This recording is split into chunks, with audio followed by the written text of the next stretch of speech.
first off, going to the conference championships this week, you guys had that the week off last week, especially some athletes that are nursing some injuries. And how is that week off going to help you guys going into this week?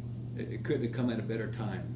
You know, it's just getting everybody mentally focused and getting their bodies back in 100%. So it's just a good week off. I think everybody feels fresh from not having to travel, and that's probably the biggest thing. And San Francisco is basically in our backyard relative to the traveling schedule we've had this season. But yeah, we're all. There's just a good energy. Everybody's on an upswing and confident. We had team meetings last week and broke things down.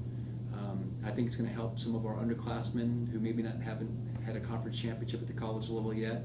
But we have a lot of good leaders on this team, and it's just we're looking forward to the weekend. So we'll have a split squad leave on Wednesday because they have some competition. The first day of the decathlon for Tegan will start on Thursday, and then we have the hammer and javelin throw as well. So then Friday we'll have prelims, and Saturday we'll have the championships. The finals will happen on Saturday. So all at San Francisco State. You've had athletes make national marks, but is this an event where you're bringing everybody down to everybody that will be competing? Yeah, it's our top Humboldt teams are going to show up for both men and women. We have roughly about 25 men, 25 women, and yeah, we're just bringing our top athletes down, and it's just been a real good season for everyone. So I feel like mentally and physically we're primed and tapered and ready to go.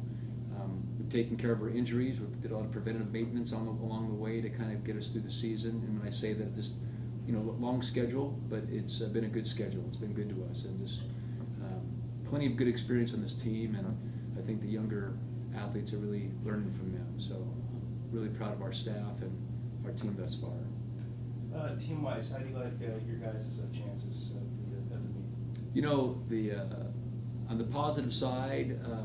When I say that, I mean just to kind of an addition is that we've had more women's teams add track and field programs to their respective schools. So we get to add in Sonoma State this year, as well as San Bernardino and Monterey Bay. So I think we have 11 or 12 women's teams. The men's hasn't grown at all. They're still at 7 to 8 teams.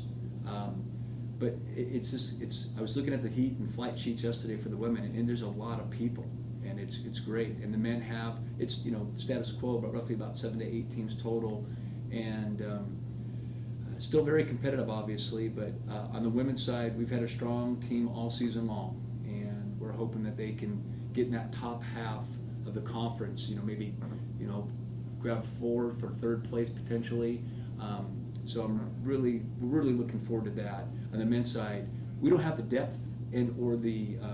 we have a young team, but we have some really good highlights, like some really good seniors with Fred Rosser coming back and defending his title in the 400-meter hurdles. We have Tegan Eilers, who's one of the favorites for the decathlon, as well as individual events, and he's only a junior. You have Viet Duong, who's a senior out of San Jose City College, who's thrown consistently well all season long. And this will be his last meet unless he's able to qualify for nationals. And all these bright spots. And we have this young men's 4x100 team and a 4x4 team that is really catching some respect and notoriety from other programs. And that's what you can kind of look at. That you just definitely, I guess with our seniors, just looking to perform as they always have. But you can see kind of our background with our younger athletes that into the future. So it's kind of what's going to come. And the better they do here will set them up for a better championship meet their sophomore, junior, and senior years. So it's just about experience, and that's what we're doing here. It's just go out and have a good, solid meet.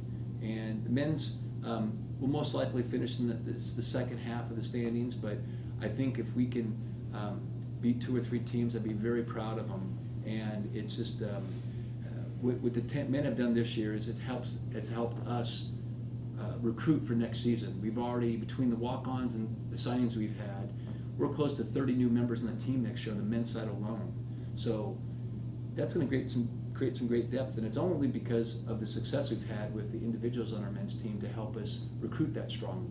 So it's all working pretty good right now. How many athletes have you had that have qualified that are ready to go to nationals, and how many athletes that will use this event this weekend to hopefully get to nationals? Right now, I feel very confident with 3 to 4 athletes, with Corey Gilly qualifying in 2 events.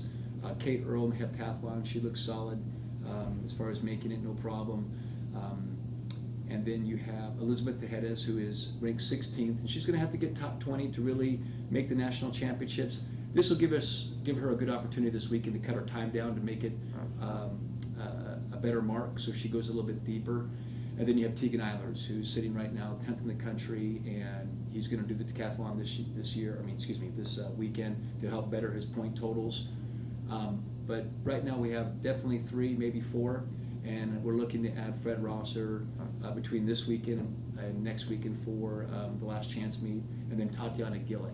You know, she's primed, ready to go, but we can have anywhere from 4 to 6 athletes if things work out the way we hope they do.